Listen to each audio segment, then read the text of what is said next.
और we started with perfect competition.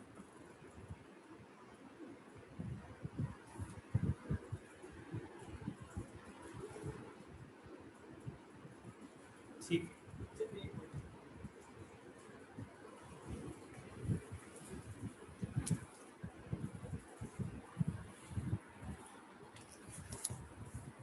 तो समझने वाली चीज़ें आज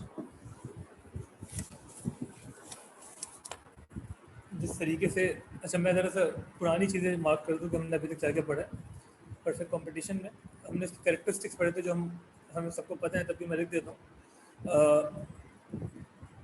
हमने डिफाइन किया इसको कि यहाँ पे न्यूमरस सेलर्स हैं, बहुत ज़्यादा सेलर्स हैं, और बायर्स नहीं। बायर्स इतना इंपॉर्टेंट नहीं जितना सेलर इंपॉर्टेंट है, ठीक है। और दूसरी चीज़ हमने कहा यहाँ पे होमोजेनस कमोडिटी है, होमोजेनस गुड्स बिच बिक रहे हैं। यहाँ पे परफेक्ट इंफॉर्मेशन है, ये इसकी मेन कैरेक्टरिस्टिक्स है ना, परफेक्ट इंफॉर्मेशन।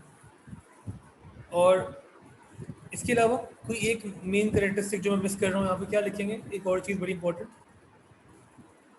परफेक्ट कंपटीशन में, चाहे तो ऑडियो पे बोल दें या लिख के भेज दें। परफेक्ट कंपटीशन में एक और इम्पोर्टेंट चीज़, एक और कैरेक्टरिस्टिक इसका क्या था? न्यूमरस सेलर्स हैं, ठीक है, होमोजेनस गुड्स है, ठीक है, परफेक्ट इन्फॉर्मेशन है, ठीक है। और हमने कल एक और चीज़ डिस्कस की थी कि परफेक्ट कंपटीशन में एक और इम्पोर्टेंट चीज़ है, क्या?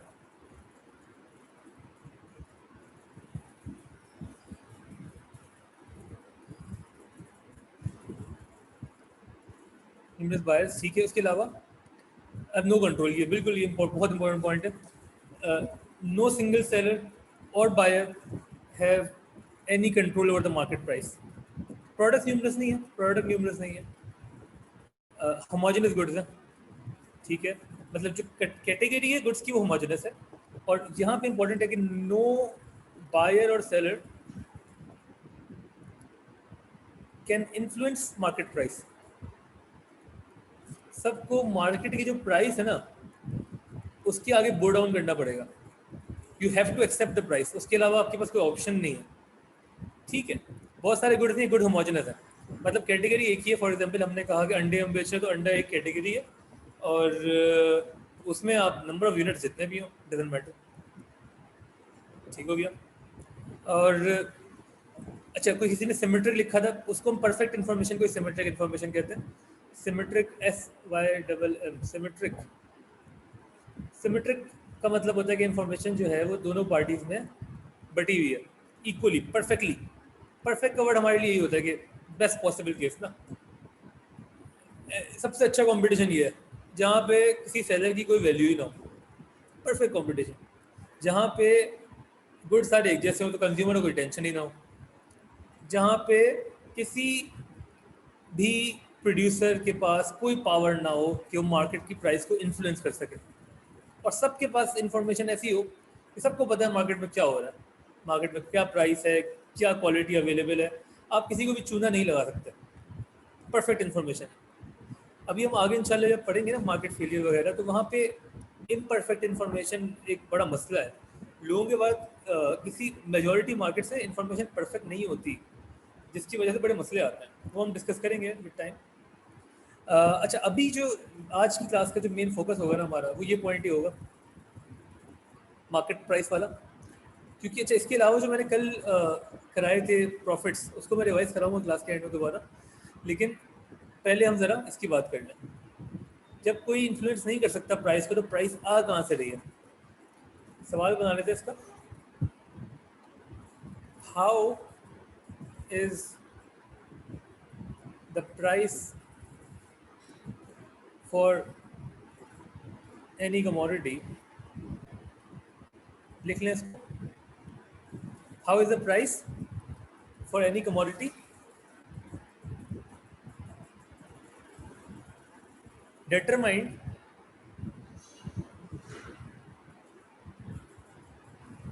in a perfect competition।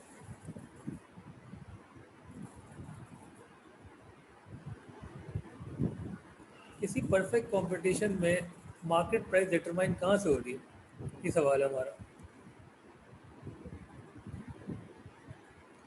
ठीक है, हमने ये तो डिसाइड कर लिया कि भाई प्रोड्यूसर तो कुछ कर नहीं सकता, no single producer can influence the price, but the industry as a whole can, पूरी इंडस्ट्री मिलके प्राइस को इन्फ्लुएंस कर सकती है। जितने भी फॉर एग्जांपल डेयरी प्रोडक्ट्स बेच रहे हैं, अंडे बेच रहे हैं फॉर एग्जांपल, वो सब बोले भाई अंडे महंगे करो वरना हम बेचेंगे ही नहीं। सारे प्रोड्यूसर एक साथ बोले भाई हम सप्लाई कम कर रहे हैं, तो प्राइस डेफिनेटली ऊपर जाएगी। ये बात समझ में आई? अगर कलेक्टिवली अगर कोई काम हो रहा है ना पूरी इंडस्ट्री का, तो फिर वो प्राइस को इन्फ्लुएंस करेगा। कैसे करेगा वो जरा देखते हैं। उसके लिए हम दो तरह के कर्व बनाएंगे। एक तो हम बोलेंगे, वो दिखाएंगे कि यार इंडस्ट्री में क्या हो रहा है।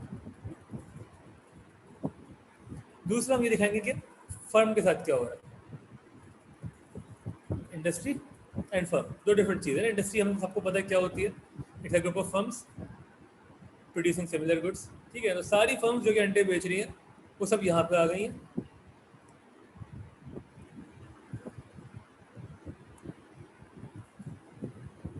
ये इंडस्ट्री का ग्राफ बनाएंगे हम यहाँ पे, quantity origin price.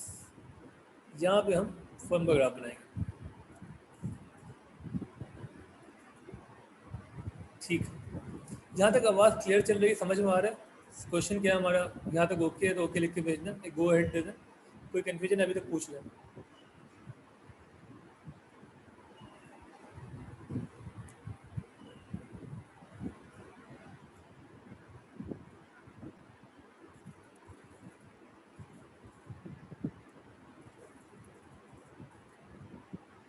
Simra, Hazik, हानिया, हानिया, अरीज, अनुषा, तंजीला ओके, ठीक है, शहरियार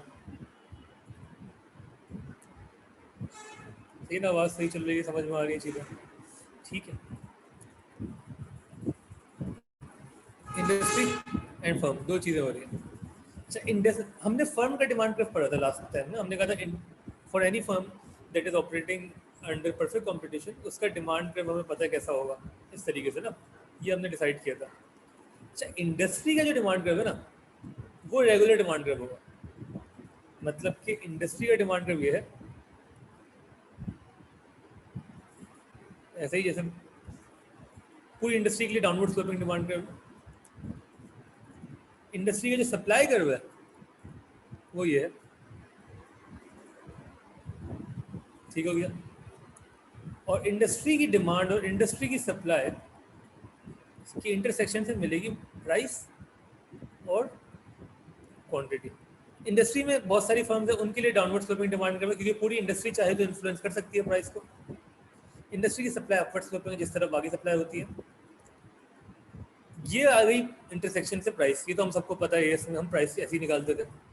अब ये जो मार्केट की प्राइस डिसाइड हुई है ना, इस प्राइस पे आप अगर एक फर्म है, मतलब कि मार्केट में डिसाइड हुआ कि भाई जो अंडे हैं वो बिकेंगे 100 रुपये दर्जन, तो आपने कहा ये अब 100 रुपये पे आप जितना चाहें बेच सकते हैं। इस प्राइस पे आप जितने गुड्स चाहें बेच सकते हैं, कोई आपको रोकेगा नहीं। इनका डिमांड कब बनेगा ऐसा, at that price which is being derive from the industry. और ये हमें पता है कि इसका जो डिमांड कर्व है वो वही इसका एवरेज रेवेन्यू है और वही इसका मार्जिनल रेवेन्यू है। ये तो हम डिस्कस कर चुके हैं, because this is a price taking firm. ये चीज़ समझ में आई? इंडस्ट्री की डिमांड सप्लाई के इंटरसेक्शन से प्राइस आएगी, वो प्राइस पे आप जितना चाहे बेच सकते हैं, तो आपका डिमांड कर्व वहाँ से आएगा फर्म का। कोई मसला है इसमें तो पूछ लें, क्लियर है तो ओके लिख के भेज दें, कोई भी कन्फ्यूजन है पूछ लें।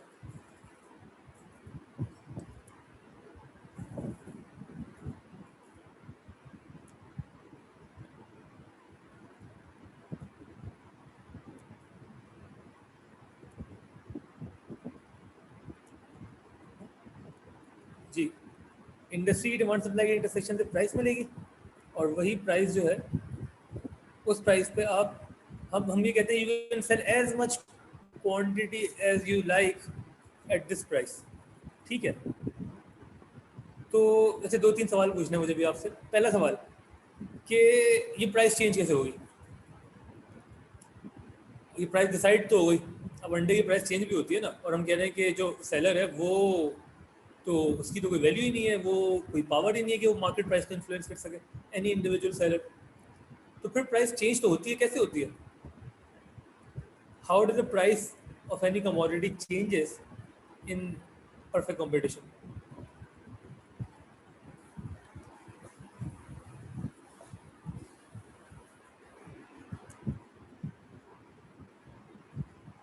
बिल्कुल ठीक है वफा, अरीज बिल्कुल ठीक है। डिक्रीज इन सप्लाई नहीं, इंक्रीज इन डिमांड भी नहीं, शिफ्ट्स मारू बिल्कुल ठीक है। शिफ्ट, जब भी शिफ्ट आएगा चेंजेस आएंगे। किसमें? डिमांड सप्लाई में। किसकी डिमांड सप्लाई में? इंडस्ट्री की डिमांड सप्लाई। जब भी इंडस्ट्री की डिमांड सप्लाई चेंज होगी, फर्म की प्राइस चेंज होगी। फॉर एग्जांपल देख लेते हैं इसको। अगर हम बोलें कि इंडस्ट्री के अंदर बहुत सारे नए सेलर्स आ गए हैं, सबको लग रहा है कि इंडस्ट्री बेहतरीन है, तो सेलर्स बढ़ गए, जैसे होता है। ठीक है, सेलर्स बढ़ गए, सप्लाई कर्व जो है राइट पे शिफ्ट कर जाएगा। अगर सब नए प्रोड्यूसर्स आ गए, सप्लाई कर्व राइट पे शिफ्ट करिए। ठीक है, इसको ऐसे कर लेना, सप्लाई आ गई राइट पर, S1 हो गई। अब डिमांड और सप्लाई की जो इंटरसेक्शन है वो इस पॉइंट पे हो रही है। यहाँ पे प्राइस आ रही है P1, तो फर्म का डिमांड कर्व जो है वो शिफ्ट कर जाएगा P1 पे, और नया डिमांड कर्व आ जाएगा D1। वो उसका नया एवरेज रेवेन्यू है, नया मार्जिनल रेवेन्यू है।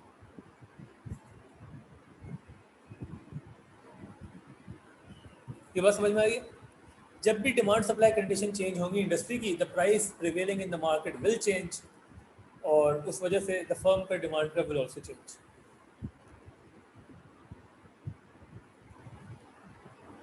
सही है, तो ये जो क्वेश्चन है डिटरमाइंड का आंसर ही पूरा हो जाएगा। ठीक है ना, कि determined from the market, from the industry, and changed when the market demand and supply change, the industry demand supply change. ठीक है ना, यहाँ तक हो गया। बीच में कोई भी मसला हो खुद पूछ लिया करो, वेट ना किया करो मेरे पूछने का। अच्छा, अब एक और सवाल। हमने ये बोला कि ये डिमांड कर्व ये शो कर रहा है, शिफ्ट इन डिमांड सप्लाई दोनों, जो लोग डिमांड या सप्लाई में से एक चीज़ लिख रहे हैं उनको समझ में आ गया, सप्लाई के चेंज होने से भी चेंज होगा। अगर डिमांड चेंज होती, फॉर एग्जांपल डिमांड बढ़ जाती, डिमांड D1 हो जाती, तो नई प्राइस आती P2, वो P2 पे ये चले जाता डिमांड कर्व D2। ठीक है ना, अभी उसको हम नहीं कर रहे, लेकिन डिमांड से भी चेंज होगा, सप्लाई से भी चेंज होगा। ठीक है, ये हमने एग्जाम्पल सर सप्लाई की दे दी है, वरना आपको पता होना चाहिए जब भी इंडस्ट्री की डिमांड सप्लाई चेंज होंगी, इंडस्ट्री की प्राइस चेंज होगी, इंडस्ट्री की प्राइस चेंज होने से फर्म का पूरा डिमांड कर्व चेंज हो जाएगा। ठीक हो गया? अच्छा, ये तो हो गया प्राइस कहाँ से आती है। अब दूसरा सवाल,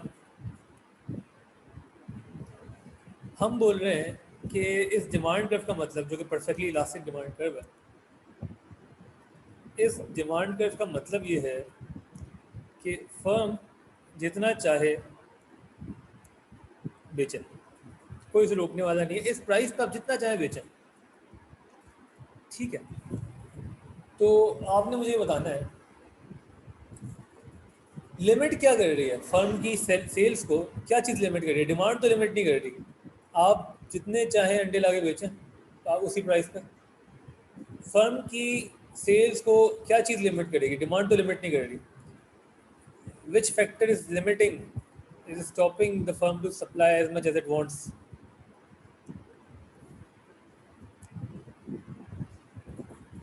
average cost sir. Average cost कह सकते हैं, ठीक है, लेकिन एवरेज कॉस्ट भी कुछ हद तक, उससे बेहतर क्या जवाब होगा? डिमांड तो इनफाइनाइट है ना, आप जितना चाहें बेचो, तो रोक कौन सी चीज़ रही है आपको? कितने यूनिट्स बिकेंगे कौन डिटरमाइन करेगा?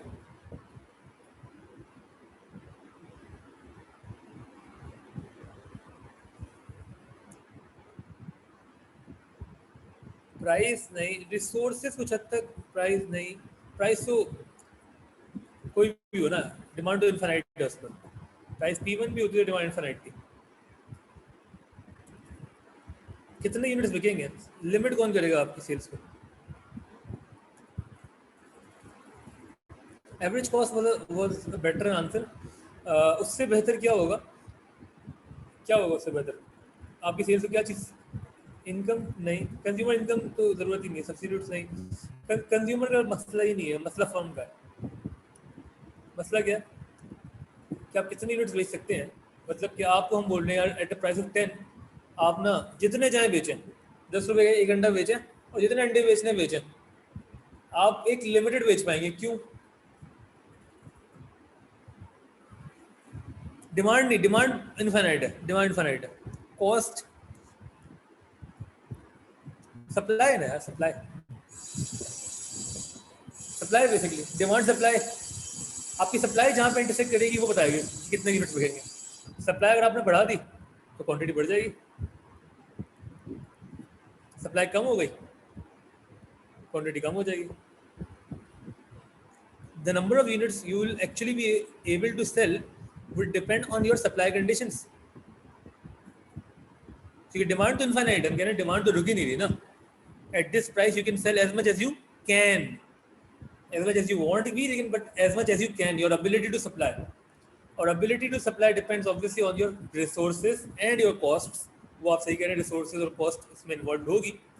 बेहतर आंसर सप्लाई है इसका। अच्छा, हमने इससे पहले सप्लाई कर्व देखा नहीं अभी तक ना, फर्म का सप्लाई कर्व नहीं देखा हमने, इंडस्ट्री का सप्लाई कर्व देख लिया, वो तो अपवर्ड स्लोपिंग होगा।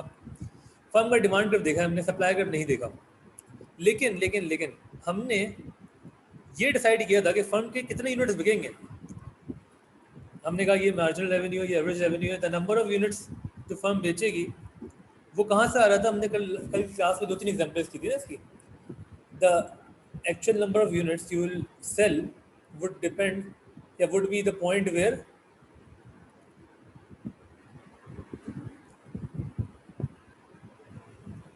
आपकी क्वांटिटी कहाँ से मिलेगी आपको। ये हमने किया था कल क्लास में, कितने यूनिट्स बिकेंगे वो कहाँ से मिलेगा। सर जहाँ आपकी मार्जिनल कॉस्ट इक्वल्स होती है डिमांड कर्व के। बिल्कुल ठीक है, मार्जिनल कॉस्ट इक्वल होती है मार्जिनल रेवेन्यू के, MC is equal to MR, profit maximisation point. हमने अज्यूम किया सारी फर्म्स का सिर्फ एक ही मकसद है जिंदा होने का, कि प्रॉफिट कमाना है, प्रॉफिट मैक्सिमाइज करना है। प्रॉफिट मैक्सिमाइज करने के लिए आपको प्रोड्यूस करना पड़ेगा उस पॉइंट पे जहाँ पे मार्जिनल कॉस्ट इक्वल है मार्जिनल रेवेन्यू के, because this is your profit maximisation level of output. जहाँ पे MC और MR इक्वल हो रहे हैं उतने यूनिट्स बनाएंगे तो आपको मैक्सिमम पॉसिबल प्रॉफिट होगा। उसके अलावा आपने यूनिट्स ज़रा से भी आगे पीछे किए तो उस पॉइंट से कम प्रॉफिट होगा आपको, ठीक है। और गिवन द फैक्ट कि फर्म्स का मकसद ही सिर्फ प्रॉफिट कमाना है, तो वो ऑब्वियसली वहीं पे बनाएंगे जहाँ MC और MR इक्वल है। अगर MC MR यहाँ पे इक्वल हो रहे हैं तो वो क्यों नॉट बनाएंगे। अगर MC MR यहाँ पे इक्वल हो रहे होते तो वो Q1 बनाती। तो एक्चुअल में कितने यूनिट्स बनेंगे वो डिपेंड करेगा आपकी मार्जिनल कॉस्ट पर। तो हमारा सवाल यही था, सवाल को वापस एक्चुअल सवाल पूछते हैं। सवाल ये था भाई, फर्म्स सप्लाई कर्व, फर्म का सप्लाई कर्व कहाँ से आएगा। तो हमने 2 सवाल पूछे, एक ही सवाल पूछे 2 तरीके से कि कितने यूनिट्स बिकेंगे। तो पहले का जवाब ये था कि क्योंकि आप जितने यूनिट्स चाहें बेच सकते हैं, इनफाइनाइट डिमांड है, तो एक्चुअल में जितने बिकेंगे वो डिपेंड ऑन योर सप्लाई। फिर हमने कहा नहीं, एक्चुअल में जितने बिकेंगे वो depend on your marginal cost. तो बेसिकली हम ये कहना चाह रहे हैं, the marginal cost curve is equal to your supply curve. आपका जो एक्चुअल सप्लाई कर्व है वो आपका मार्जिनल कॉस्ट कर्व ही है। कैसे, और उसमें से भी थोड़ा सा पार्ट वो मैं दिखा देता हूँ।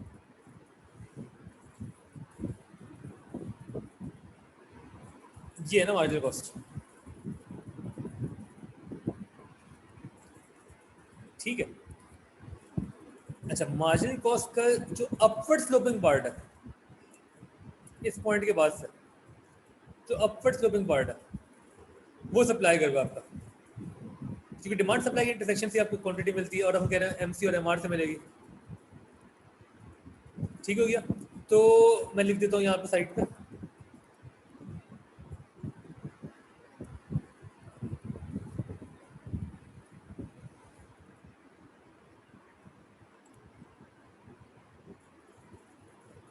द अपवर्ड स्लोपिंग पार्ट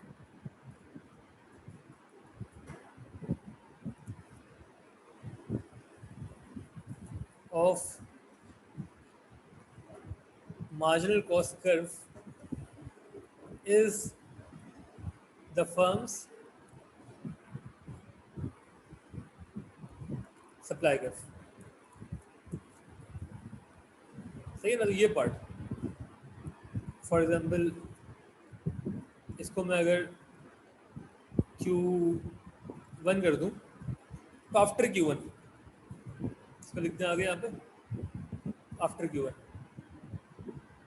कि सप्लाई अपवर्ड स्लोपिंग की होती है, सप्लाई डाउनवर्ड स्लोपिंग तो नहीं होती। तो हम अपवर्ड स्लोपिंग पार्ट जो होता है मार्जिनल कॉस्ट का, उसको सप्लाई कर्व कहते हैं।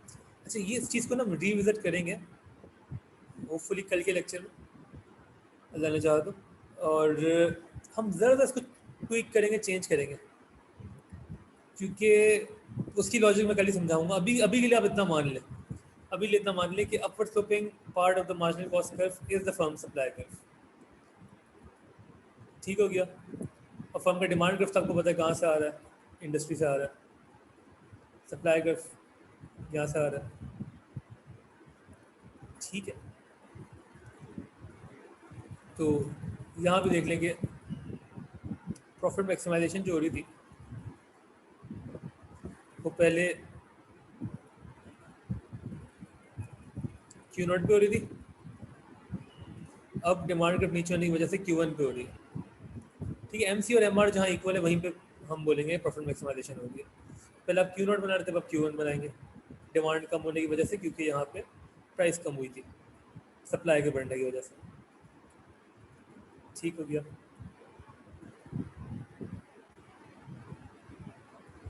यहाँ तक क्लियर है?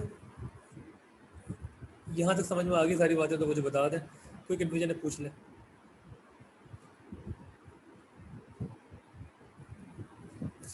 क्लियर तो ओके लिख के भेज दें, कोई भी कन्फ्यूजन है पूछ लें।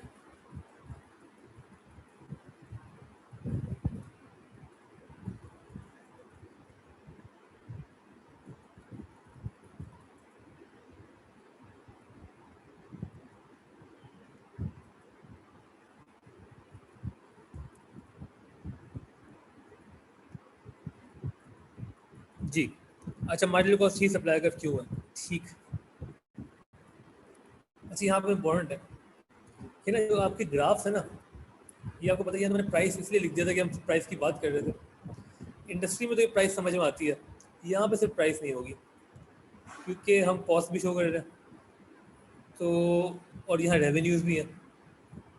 तो बेहतर यहाँ होगा कि आप R, C लिखा करें, और यहाँ पे भी, क्योंकि यहाँ पे रेवेन्यू और कॉस्ट दोनों शो हो रहे हैं, रेवेन्यू एंड कॉस्ट।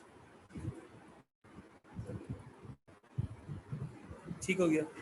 अच्छा, अब मार्जिनल कॉस्ट ही सप्लाई कर्व क्यों है? क्योंकि अगर आप सिर्फ मार्जिनल कॉस्ट को देखें,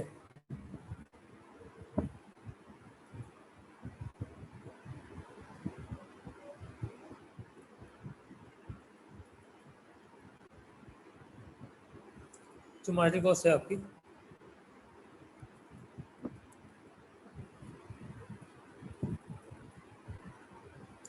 और यहाँ पे कॉस्ट भी है, रेवेन्यू भी है, प्राइस भी है ना, सही है। तो ये एक तरीके से आपको ये शो कर रही है कि जितनी ज़्यादा प्राइस हो रही है उतनी ही ज़्यादा क्वांटिटी बढ़ रही है। प्राइस के बढ़ने की वजह से आउटपुट बढ़ रहा है।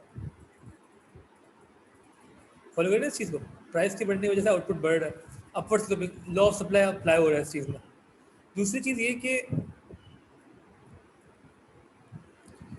इस पॉइंट को ना, ये जो सप्लाई कर्व वाली बात है, इस पे ना हम एक डिटेल चीज़ और पढ़ेंगे कल होपफुली, या मैक्सिमम परसों तक, अगर हमारा चैप्टर परसों तक गया है तो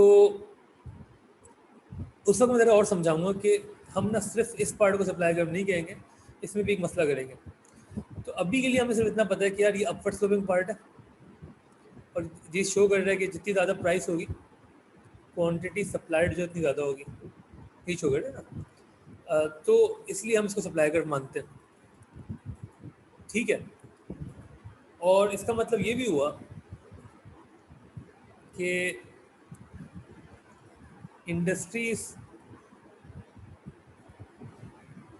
सप्लाई कर, पूरी इंडस्ट्री का जो सप्लाई कर बनेगा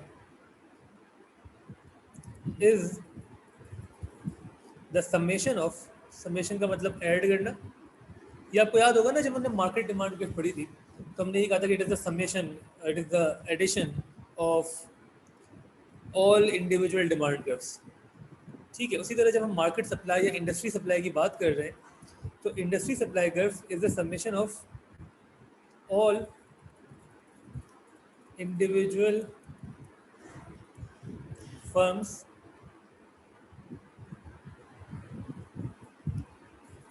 मार्जिनल कॉस्ट कर्व्स। सबके मार्जिनल कॉस्ट को आप ऐड कर दें to reach the industry supply curve.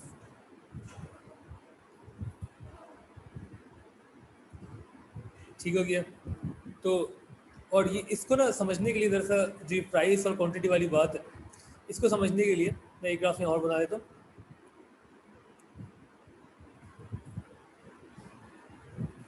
अगर आप देखेंगे फॉर एग्जांपल यहाँ पे कोई प्राइस है पी नॉट, ये डिमांड है, यही मार्जिनल रेवेन्यू है, ठीक है। तो ये आपका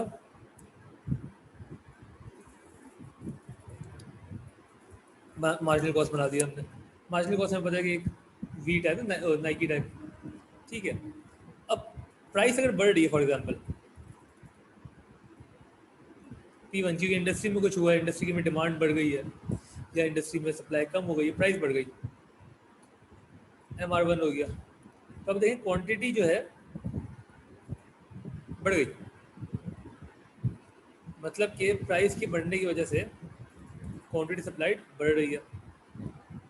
यही शो कर रहा है ना, पहले ये पॉइंट है फिर ये पॉइंट है।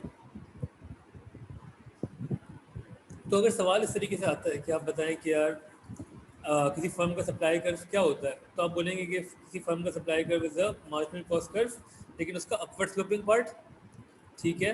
और आप ये बताएंगे, ये वाली डायग्राम दिखा देंगे कि आप for higher prices marginal cost आपको बोलता है कि for higher prices sell more, quantity supplied बढ़ रही होगी आपकी,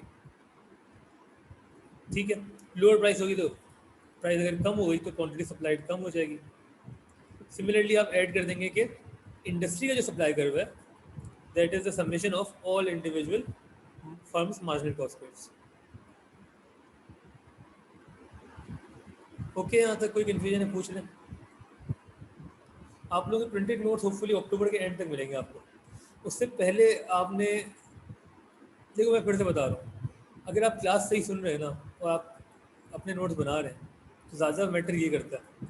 प्रिंटेड नोट्स तभी समझ में आएंगे आपके जब आपको ये समझ में आ रहा है। तो यहाँ पे किसी भी कॉन्सेप्ट में कोई भी मसला हो तो पूछ लिया करो और अपने वर्ड्स में लिख लिया करो चीज़ों को, ठीक है। अपने वर्ड्स में लिखना is the best thing you can do, ताकि आपको पता हो कि यार क्या हो रहा है। ये जो मैंने चीज़ लिखी है अगर आपको समझ में आ रही है फिर आपने कॉपी किया वापस, उसको भूलेंगे नहीं। अगर भूल भी गए एक बार वापस देख के याद आ जाएगा क्यों खुद लिखा है आपने, ठीक है। दोबारा समझाना नहीं होगा किसी को।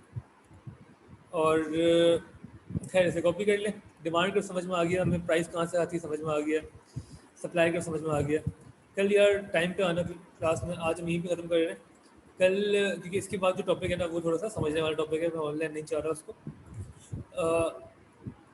कल फिजिकल क्लास में टाइम पे आना बिल्कुल, क्योंकि हम कोशिश करेंगे पूरे घंटा यूटिलाइज़ कर सकें सही से। और हमें काफ़ी सारी चीज़ें पढ़नी है परफेक्ट कंपटीशन की, ठीक है। और इंपॉर्टेंट चीज़ें ये कॉन्सेप्ट सारे काम आएंगे आगे वाले भी। मैंने बताया था कॉस्ट कर्व्स, जहाँ से प्रोडक्शन कॉस्ट शुरू किया है ना, अब कनेक्टेड है सारे चैप्टर। आप देखिए मार्जिनल कॉस्ट हर जगह आ रही है, शॉर्ट टर्म लॉन्ग रन चलता रहेगा। और क्या नाम है, शॉर्ट टर्म लॉन्ग रन भी चलेगा, एवरेज कॉस्ट भी आएगी, प्रोडक्टिविटी, ये सारी चीज़ें कनेक्टेड है, रेवेन्यूज कनेक्टेड है, सब कनेक्टेड है, ठीक है। तो अगर पीछे कोई चीज़ अभी तक आपको नहीं समझ में आएगी दोबारा देख लें, कुछ देर इंशाल्लाह कल मैं आपको दे दूँगा, वो देख लें। जो गलतियाँ हैं वो समझ लें क्यों मार्क्स कटे हैं आपके, बाकी ठीक है, बाकी चल रहा है। बाकी कोई फीडबैक हो तो मुझे दे दिया करो इंडिविजुअली या क्लास के अंदर ही। ठीक है, क्लास हम ख़त्म कर रहे हैं, जा सकते हैं आप लोग। अल्लाह हाफ़िज़।